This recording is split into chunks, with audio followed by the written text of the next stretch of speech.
5-liter Ford on nitrous. We got a 5-liter Chevy on nitrous. And I got videos of both on nitrous. In this video, we've got a 5-liter Ford, modified one. Originally started out as an Explorer motor. We put cylinder heads, camshaft, and intake manifold on it, in this case carbureted, even a funnel whip. Then we added a plate nitrous system. We also did the same thing to a 5-liter Chevy, you know, the 305. Cylinder heads, camshaft, carbureted intake, and a carb spacer. Hit that thing with nitrous. So let's take a listen, take a look, and run that nitrous.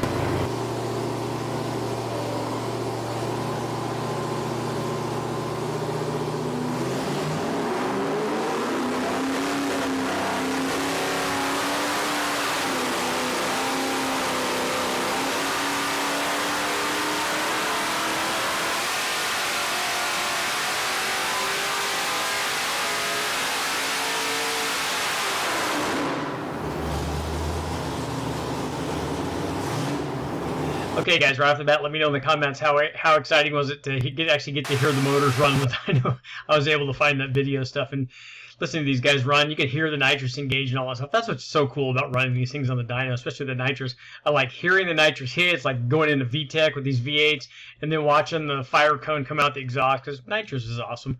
Just like boost, just like everything. But here's our test on, this was on the 302 Ford, and this was a comparison I did, the 302 Ford, the 5-liter Ford versus the 5-liter Chevy, which is the 305. So we'll get to the power numbers first on the Ford and then follow that up with the 305 stuff. So our Ford was this started out as an Explorer 5-liter short block, and then we upgraded it with you know, the cam that I like. Actually, this one didn't come from Comp Cams. It came from the guys at TFS. It was their Stage 2 cam. But it's the same thing. It's a 224, 232, you know, like mid-550s lift, 562 lift, and then 112-degree lobe separation angle. So it's a really good cam for a 5-liter Ford. It works real well. On this combination, we actually ran carburetors on them. So in this particular instance, we installed a funnel web intake. To top on the Ford, we ran trick flow heads, but we ran the 11R 170cc heads, which the 11R heads are really impressive and they work really well. As we'll see, this thing made really good power, especially with that camshaft. So we had the 11R heads and the funnel web single plane intake. And for all of you guys out there, make sure to make comments and let me know, how would you guys like to see a comparison between this funnel web and a dual plane, which is, this particular one's from Speedmaster, so it's a dual plane high-rise intake. But I also ran carb spacers on the dual plane. Now I ran both a 4-hole carb spacer and an open carb spacer, so it's an interesting comparison with the carb spacers and comparing the dual plane with the carb spacers to the single plane funnel web. So let me know in the comments, guys. Do you guys want to see that? If you do, I'll go ahead and do a video on that so you guys can see what's going on. It's kind of a cool test. But here is our 302. You know, MSD distributor, 1 3/4 long, 2 Fox chassis headers. And here's what the motor made once we tuned everything, and we were running about 35 degrees is kind of where this thing wanted to be, but it did really well. It made 415 horsepower and 365 foot-pounds of torque. You can see it made peak torque all the way out at 5,600 and made peak power out at 6,500. So the single plane was working fairly well, but we did all of this just so that we could add nitrous to it. So we installed a Zex perimeter plate, you know, a simple plate system, but the perimeter plate was nice because it had 12 evenly distributed like injection points around to try to get distribution, you know, pretty optimized in this single plane intake manifold. We ran a couple of different jets in it, one for 100 horsepower, the other one for 125. We retarded the timing by 4 degrees on this. And we ran this thing on pump gas on 91, but it's plenty safe for what we were doing. So here's what happened when we ran the nitrous. Hit it with a 100 shot, and you can see the tune was nice. And the way that you can tell that is because you have a consistent power gain with the nitrous. If you add 100 horsepower from nitrous, it basically just adds 100 horsepower everywhere. And as long as the airfield doesn't richen up or that you don't lose bottle pressure, that gain is consistent all the way across. It's a nice little railroad track is what we like to call it. So that's what happened when we added 100 horsepower jetting. And here's what happened when we stepped that up.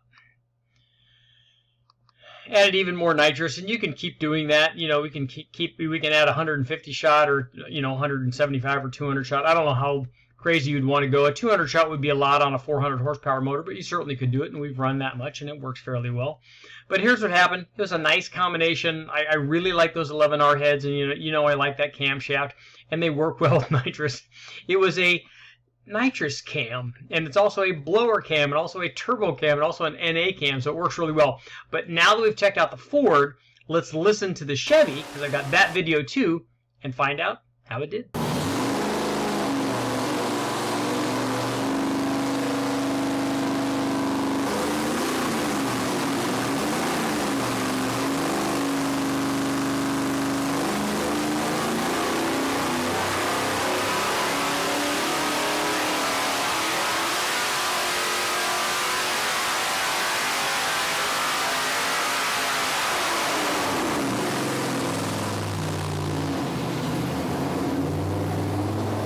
Okay, guys, real quick in the comments, go ahead, make some comments. Let me know, how did that thing sound? Hey, come on, small block. Even a 305 on nitrous sounds awesome. But this thing made really good power, and here's where all the Chevy guys get to comment and complain, and I know that I'm going to get them to complain. You didn't treat this one as fairly as the Ford. You're a Ford guy. I'm not a Ford guy. I'm not a Chevy guy. I'm not a rotary guy. I'm an engine guy. And this is as close as we could get to having the combinations be equal, and I know that we could have used different heads and yada, yada, yada. It's not really about that. But here's the 305 Chevy, and we did similar things to this 305 to this 5-liter Chevy that we did to the 5-liter Mustang. And I'm also going to get comments on people asking why I didn't use a 302 Chevy from 1967 through 1969, because they didn't make that anymore. They didn't make that in the 80s. And the engine that was actually doing battle against the 5-liter Ford was the 5-liter Chevy, and that's a 305. But on this 305, we upgraded that stock tune port short block that I should have never touched because it was like a time capsule and it was brand new and it had no miles on it and stuff. But hey, what are you going to do? So we upgraded that hydraulic roller short block with a set of trick flow heads. They were not 11Rs because they didn't have the 11Rs. They were the Super 23 175cc, good trick flow heads for a 305. They're, in my opinion, one of the best heads you could put on there. They work really well. We had a very similar camshaft. It was a, 224, 230, kind of as close as we can get without doing a custom camshaft. It was a shelf camshaft. I'll go ahead and put all of the specs up here. It had slightly less lift than the Ford guys, so the Chevy guys get to complain even more about it. We did use a single plane Victor Jr. because obviously there's no funnel web. There was no funnel web for the Chevy. We had to also, on the Chevy, because we had the only Victor Jr. that we had at the time for the Chevy was an EFI version, so I had to stack another carb spacer on top of the Victor Jr. so it had a high-rise Victor Jr. so that the nitrous stuff would clear the fuel rail. So, it's a little bit problematic, but hey, what are you going to do? Still, this thing worked well. So it had a very similar camshaft, had good aluminum heads on it, had a single plane, had a 650 carburetor like the other one, and it did well. I mean, it made 376 horsepower, and I like this dual torque peak thing here going on. 347 foot-pounds of torque, and the peaks were kind of similar to the Ford. 5,400 for the torque peak, and the horsepower peak was at 62 or 300. It looked like we might have had a little bit of valve spring issue with the Chevy. We just used the springs that were on that trick flow head, and maybe upgrading them would have helped things a little bit, but we're not here to talk about that. We're here to talk about nitrous. So we got to hear the thing run, which was awesome. So this is the power output of our NA combination. We used the same plate nitrous system with the same jetting and stuff on there.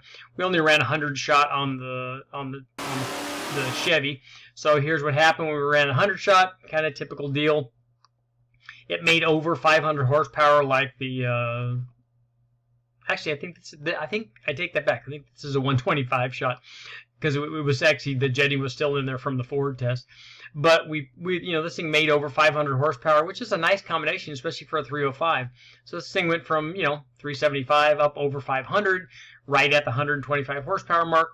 We had a nice consistent gain with the nitrous, a little bit of fall off at the top in the same spot when it was NA, which tells me yes, it might indeed be springs. We retarded this thing 4 degrees like we did with the Ford.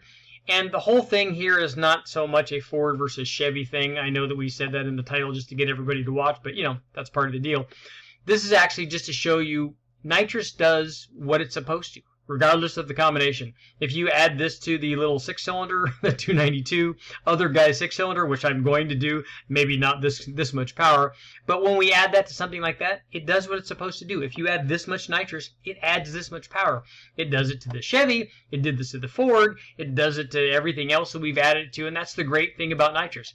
If you have everything right, you have the timing right, you have the air fuel, you have the bottle pressure right, things heated up, which we do with that cool Westech bottle heater, we submerge it in water, and the thing comes up to temperature evenly and very quickly, so it's nice. But if you add that much nitrous, it adds that much power. Let's get to our conclusion. Okay guys, what do you think about our test on the 302 Ford and the 305 Chevy? Both of them 5 liters, battling head to head in the marketplace back in the day, and actually both of them are awesome. We modified both of them, added nitrous to both of them, and guess what? Nitrous does great things to both combinations. I know guys are going to complain you shouldn't use the 11R heads, you should use the standard trick flow heads on the 5 liter, but this isn't a comparison so much between the Ford and Chevy and which one makes more power. The reality is, if you had good heads to them in the same cam and they're the same compression, those two motors, because they're both 5 liters, will basically make the same power. I know they have different bore and strokes, we've gone over that in other videos, but the important thing is the displacement and the compression. The only thing that the different bore size does on the 305 is basically kind of limit head selection. But those trick flow heads on that 305 work really well. So stop complaining. Just enjoy all that cool nitrousy goodness. That's what nitrous does. Whether we add it to a 4-cylinder or a 6-cylinder or a V8, if you add 100 or 125 horsepower with a nitrous, it adds 125 horsepower. That's what's so cool. I'm Richard Holder, guys. Thanks for watching. Like, share, subscribe, do all that stuff. More testing coming up.